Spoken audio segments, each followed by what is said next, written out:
Yes, that was then, and this is now. If you were to revise the theme song for the now defunct park known as Marineland and Game Farm, I would say Everybody Hates Marineland would be more appropriate. And a new low was reached earlier this week, with Marineland basically telling the government that either pay up or we're going to kill off the remaining stock of beluga whales. It's unbelievable. Once upon a time, Marineland was a thriving theme park, but now they're selling off the land, they're selling off the thrill rides, and they were trying to sell off their marine mammal stock, namely sending the belugas to a similar park in China until the federal government put the kibosh on that. So, where do we go from here? Well, folks, joining me now is Phil Demare. He is a former trainer of whales at Marineland in Niagara Falls, and he is now a whistleblower and very much a thorn in the side of the people who are operating this now defunct park. Phil, thank you so much. Welcome to the Ezra Levent Show. Thanks for having me. Well, Phil, first of all, let's begin with the decision by the federal government where they blocked Marineland from sending these whales to China. Now, a lot of people are saying if you do so, you're committing those whales to a death sentence, or at least misery in those apparently polluted and cramped tanks. But others are saying that was the right call because it'll just be more of the same in China. Where do you weigh in, my friend? I think in the balance of things, the decision to send them to China would have been responsible. The facilities in China are, for the most part, way newer. In fact, many brand new. The specific facility called Chimelong Ocean Kingdom in China, where Marineland was intent on sending the belugas, they have some of the world's largest tanks, and the quality of the water is really good, and obviously the life support systems are up to date, et cetera. The minister ultimately made the decision because in the spirit of the law that we passed in 2019 called Bill S-203, it basically ends marine mammal captivity in Canada, with the caveat that exporting the animals can only be approved if it's in the interest of the animal. As well, in that law was a breeding ban. Now, in China, they continue to do performances, so trainers will enter the water, et cetera, with the beluga whales, and as well they breed whales. So she really sort of hung the bulk of her rationale on the idea of stopping that. But the reality for these whales is the only options for them is sideways. So it's another tank at another place. Again, I stress that most places have better conditions than Marineland, but a question of the animal law oversight and enforcement comes into play in those considerations. But that said, when you've got 30 whales to deal with and only so many facilities in the US and only so many facilities around the world that can take them, by eliminating some of the better facilities in the world, you really narrow the options to not much better. So much is left to be seen on where this goes, but I think that's a decision that's going to be revisited. So, Phil, assuming the government doesn't flip-flop on this decision, as you said, there are options. What are the options? For example, I understand there are some sanctuaries out there. Is that viable? There are not sanctuaries out there. There are proposed ideas. There are theories. None are operational. One tried in Iceland, but unfortunately it wasn't working out, and so it's taken more steps back than forward. And the proposed one in Nova Scotia is merely a theory. They do not have the landowner's approval, so call them a painting on the wall and a fancy presentations, but there's no viability, no realistic chance of sending them anywhere. That's a proposal of that nature. And frankly, that would take years and years and years and years. And many of those sanctuaries have already been claiming that they would be ready for years and years and years and years. And, with using the Nova Scotia sanctuary proposal as an example, They started saying in 2019 that they would be ready the following year to get animals. Well, just about 30 whales have died in that time, and there's been exactly zero progress. So as many whales have died since the proposal of this sanctuary idea than there are remaining, and there's been zero progress on that front. So really, when I stress that the only options remaining are sideways and perhaps north in the sense of being a little bit better, is that there are facilities in the U.S., there's 6 of them that still have belugas in captivity. They don't do performances, so it's for the most part display only. And I don't want to be quoted, but I don't think they're breeding them. I know that SeaWorld has an in-house policy that they stopped breeding their orcas. I can't be certain that that's extended to their beluga whales, but I've not heard of a beluga whale born in the U.S. recently in a long time. Now, one of the issues with the U.S. is they don't want to do business with Marineland because they had only years ago sent 5 beluga whales to Mystic Aquarium, 3 of which died within weeks and months of that facility receiving them because they were sick animals. Another one was on death's door but recovered. And a number of years ago, Marineland also had to sue SeaWorld to get back one of their loner orcas. So in the U.S., Marineland has a rather tarnished corporate name, so no one really wants to affiliate. But I do see a scenario where if the government does seize the animals, maybe those facilities will come to the table to discuss caretaking those animals or taking them and adhering to the spirit of the Canadian law, which is not to breed them or use them for entertainment. And maybe some of those whales can find themselves a home in the U.S. But outside of that, there's not much more. Phil, what I'm sure you hear this chorus of voices that are saying, well, for goodness sakes, just release them back into the wild. I'm not a marine biologist expert by any stretch, but I'm assuming an animal like a beluga whale, years in captivity, being fed hand to mouth, this free willy fantasy, if you will, it just isn't viable. That would indeed be a death sentence for these belugas as well. What say you, my friend? Side of doing it really, really responsibly, which would be very arduous, very expensive. It would require infrastructure and et cetera, et cetera. It's not something in the interest of the animals. Those animals need to remain under human care. And again, even if we were to take approximate steps in trying to re-release into the wild, it would take years and years and years, and not all the animals would be candidates. Not all of them would be successful at it. For context, 2 of the remaining beluga whales at Marineland were actually captured from the wild. The rest have been born in captivity. So they've only ever known captivity. Captivity has compromised them, not only in their instincts, but in their physical being. They are different whales now with different sets of needs. And if we're going to accommodate those needs, they need to remain under human care. Phil, what do you make of that, I thought, shocking announcement by Marineland where they said to the government, pay us, because these whales, it costs $1 million or $2 million to feed them every month.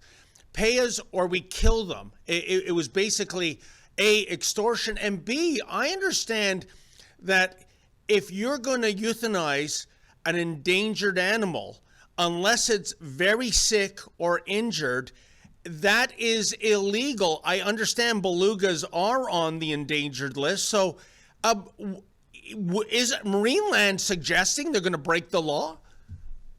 So Marineland, as I stressed in prior conversations with you, is full of bluster. This is another one of Andrew Burns' specialties. So I've just endured 13 years of litigation against him in trying to get a walrus removed from Marineland, and it was much of the same. It was much of the same bluster. At the end of the day, Marineland sits on 700 acres of prime real estate. There's tons of money here to fuel the trust fund, which is going to go to the heirs. Marineland is simply very upset because it was a lucrative deal to China. They wanted that money. They didn't get it. And so now, because they didn't get their way, they're stomping their feet. So this is just another one of Andrew Burns' means of operation. It's how he's always operated. It's threats, it's bluster, it's building fences, it's putting up fights, it's filing lawsuits, but it's rarely actually ever addressing the criticisms or the issues at hand. And Phil, can you tell our audience briefly who is Andrew Burns? I understand he's a lawyer that got involved with the estate of the original Marineland founders. But what is his agenda? We have reached out to him, by the way, in our coverage. He doesn't return our calls or answer our emails. So can you give our audience a little description of who Mr. Burns is? So Burnsy came across my radar when I was sued by Marineland. My girlfriend was sued. A number of us were sued. A number of whistleblowers, Marineland whistleblowers specifically, were sued.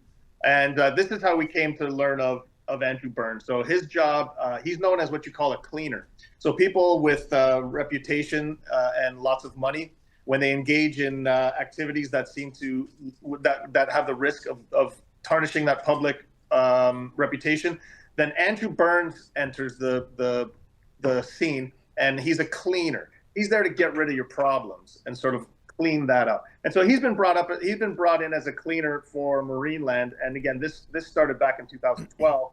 And over the course of the 13 years, Marineland, of course, became defunct. Poor management decisions, just general poor decisions as a whole, ignoring critics and suing them rather than actually listening to what it is that we had to say.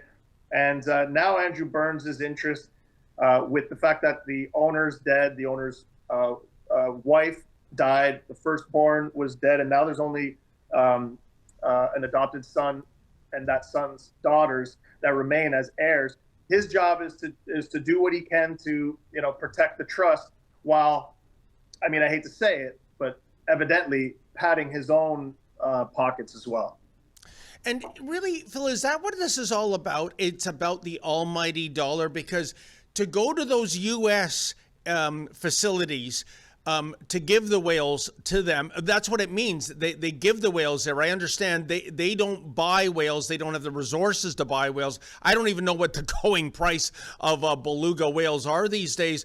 And is there a reluctance by the likes of Mr. Burns to simply give up these whales? Because I imagine there's some people that just look at them as commodities, much like the land at Marineland, much like the thrill rides that they're now selling off. That's right. They're an asset. They have value, but there's a risk to that asset, being that if they aren't sold for top dollar, there's the risk of the costs of keeping them. So that's what's going on here. This is a money issue. Again, Marineland has inordinate amounts of values in the land that they sit on. Andrew Burns' role is to preserve that value. And because this deal that would otherwise have been lucrative for Marineland fell through, he's angry. He's angry. So he wants to blame everyone but Marineland. Unbelievable. And folks, I should tell you that my cameraman Lincoln Jay and I, we did go out to Marineland to try to get answers.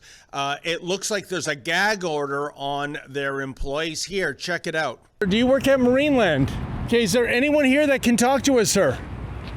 Nobody will talk to you. And what happened after our report aired? Well, they erected a giant fence around the Marineland parking lot, so you could never get that close. However, fences don't thwart drones, and we had drone photography of, Phil, what I consider to be squalid conditions. The water didn't look clean. The tanks are certainly too small, I think, and again, I'm not a marine mammal expert, but they look too small to contain these whales. And the longer this goes on, I mean, when we first visited, it was in July. Here we are in October. I think these animals are suffering, and it's just not right. If I'm to ask you to look into your crystal ball, proverbially, what is going to happen to the belugas, the dolphins, the seals, the bears, the elk, the deer, all these animals that still remain in this abandoned park? My guess is the marine mammals will be spared. They will be sent and shared amongst a number of facilities around the world. That'll be that resolved. There's not going to be any euthanasia as a cost savings measure of any healthy animals. That's an absolute last resort, and only in the case of dire medical problems. So that's not happening. The dolphins certainly are not. You don't hear Marineland talking about euthanizing the dolphins, because The dolphins have a far more popular brand out in the public, and there would be a far greater response than that of the belugas. So they're very tactical in the way that they use sort of their threats. But I can't vouch that the bears won't be euthanized. I certainly can't vouch that the deer won't be. I can't vouch that the bison haven't already been, because they've disappeared and we can't get a sense exactly of where they've gone. So the land animals are certainly in trouble, but why they're still there is a bit of a mystery. If it's costing money to feed them as well. So the whole of it is a bit of a mystery on exactly what's going on back there, and just to the extent of what it is that their plans are with the array of animals they have. But I do stress that when it comes to marine mammals, there's just too much demand, and I think the fallout is such that anyone that has anything to do with any harm to these animals, and implicitly, if anyone participates in the euthanasia, that's a cloud that will follow every single individual veterinarian employee or anyone that has any hand in doing that for the remainder of their lives. That's a solemn promise, not just from myself, but from the inside of their own souls. So none of that's going to happen. I'm always trying to rest people assured of that. Don't buy the bluster, but they are in an awful predicament, and so what becomes is on everyone's mind. But we certainly hope that in the end, it is in the interest of the animals. And Phil, I discussed this with you when I met you outside Marineland for our follow-up report. I hadn't been to Marineland in decades, but as a child, I remember going there. It was a rite of passage if you're going to Niagara Falls, along with the cheesy haunted houses on Clifton Hill and, of course, the magnificent falls themselves.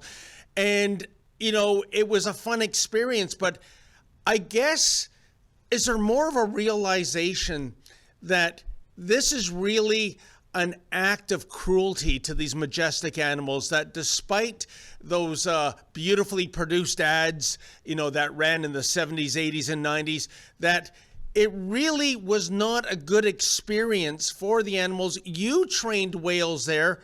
Can you give us some insight into why maybe this is just wrong, not just for Marineland, but for all the SeaWorld-like parks around the world to continue to do this? Well, there was a time, as you stated, when there was the Marineland jingle in everyone's hearts and minds. I heard it 14 times a day while I worked there, but most Ontarians sort of feel the same way when they turn on the TV. But that industry controlled the message. They told us why Marineland had to exist. They told us all the positive effects on the animals. The animals look like they're smiling. They look happy when they're jumping, etc. Well-produced commercial goes a long ways. Well-produced propaganda does. It wasn't until the internet sort of made its way into the collective conscience. It wasn't until cell phones had cameras that people were suddenly all journalists in a way. And once you started putting drones up, especially, and offering a vantage point, and started talking to whistleblowers, people like myself, former trainers in the documentary Blackfish, it sort of sealed the fate of these facilities, because we know now that they were operating entirely under a guise of education, and it was all lies and deceptions. The animals that we've come to learn in all of this do not thrive in captivity. In fact, their lives are cut in half or less. We know that when you separate animals from their natural environment, it compromises them. When you take them away from their family, and especially in the case of whales, who are social animals that live their entire lifetimes with their families, these are really, really, really damaging practices that we've engaged in. The level of cruelty, I think it's still off the map, off the chart for our actual understanding, but I think there'll come a day when we look back at this and we'll consider ourselves quite brutal for the practice. How sad. And these are sentient, intelligent animals, so it's heartbreaking to hear that. Phil, tell us about yourself. You were a trainer of these whales in Marineland. What was it that made you go from a trainer at Marineland to a whistleblower? So when I started, to be fair, it wasn't really my objective to be an animal trainer. It wasn't high on my interest on the list of to-do lists in my life. But I did have an attractive diploma in audio engineering and multimedia post-production, and they have, as you know, quite a production, including sound and lights, etc. So I got my job sort of by accident.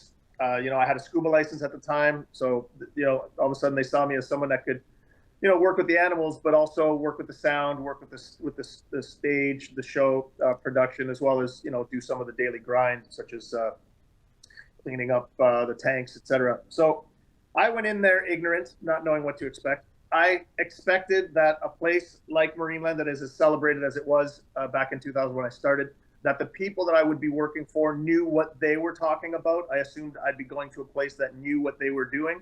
But frankly, what I found, even especially on day one, was everything was largely improvised. The facilities were awful. The animals, I was gutted on day one of what it actually was. But I stress that I'm a company guy. I admit a level of ignorance in that I didn't exactly know what I was doing there. Everyone else seemed to be jumping around with a certain step in their certain kick in their step, and so I just fell in line and did and just went for it. Right, this is the job. This is what's expected. And this is how it goes. Over the course of my many years, you go from scrubbing buckets to getting a little closer to the decision making. You now work closer to management, etc. I started designing the shows, for that matter, training the animals, training the trainers to train the animals, training the trainers to perform in the shows, doing the soundtracks for the shows. And eventually I was having to make decisions in the interest of the animals, be their voice. And so start sitting in boardroom meetings, etc., and you're offering perspective of what the animals need, and everything's being shot down, etc., in the interest of profit or whatever. You sort of get a better sense of the way things are. Well, in the year prior to my quitting, we had a water disinfection unit break. It's an ozone generator. And so the chemical ozone works in conjunction with chlorine. So it mitigates its use. So you don't have to use as much chlorine if you're using a healthy combination of the two. Well, as you can attest, just as anyone else has ever been in a hyperchlorinated pool, the effects of high chlorine are awful. Well, if you're a marine mammal, it's significantly worse because there's no reprieve from that water whatsoever. So in 2011, we had a breakdown in the water disinfection unit. The ozone generator broke. And because Marineland only operated 6 months out of the year, we used to close during the winter. There was complacency in actually fixing the issue. And the more we complained as trainers and maintenance employees and veterinarians, the more defiant the owner became. Mornings I would show up to work and I would be a pungent smell of chlorine, as if someone dumped a barrel the night before. And as soon as I saw the animals, I knew that, in fact, this was the case. I witnessed animals whose eyes were bleeding. I witnessed a male sea lion bark in such pain, and his eyeball projected out of its eye socket due to the wear of the damage that the chlorine did. I watched dolphins' skin slough off in chunks. Sea lions' fur come off, walruses, they had inflamed chemical burns. It was a real veritable nightmare to work there. And it occurred to me that so long as I stay quiet or protect Marineland, in that I'm not getting anything done in-house, I got to go fight outside these walls. And that's what was my inspiration, was I got to try to put a stop to the suffering. I quit. In the immediate response, Marineland dumped the water. Finally, it took months for that to happen. It took me to quit my job for that to happen. But to be fair, from that moment on, obviously my relationship with Marineland was not great. And my being knowing the inside and out of that place, I kept a close eye on them. And here we are 13 years later. They sued me for millions of dollars for my advocacy. Of course, they sued me for plotting to steal a walrus. Was there. That's right. And so, much of Marineland's bluster that they're existing in now, the whole like, hey, we'll kill these whales if you don't give us money. I endured that for 13 years. But in the end, Marineland was forced to move those walruses. And I suspect that at the end of all of this blustery campaign of Marineland, they'll be forced to move their marine mammals as well. Well, Phil, that's certainly heartbreaking information you're giving us regarding the chlorine issues and the effect on the animals' lives. And I think you've adroitly outlined the whole issue of Marineland.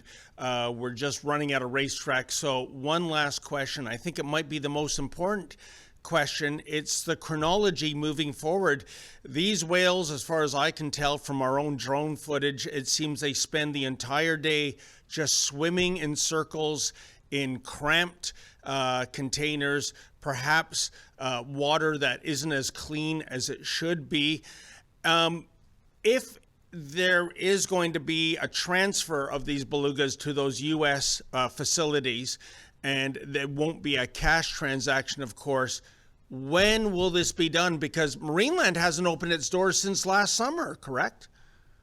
Again, there's a permitting process that requires, some due diligence and approvals, et cetera, at the federal level.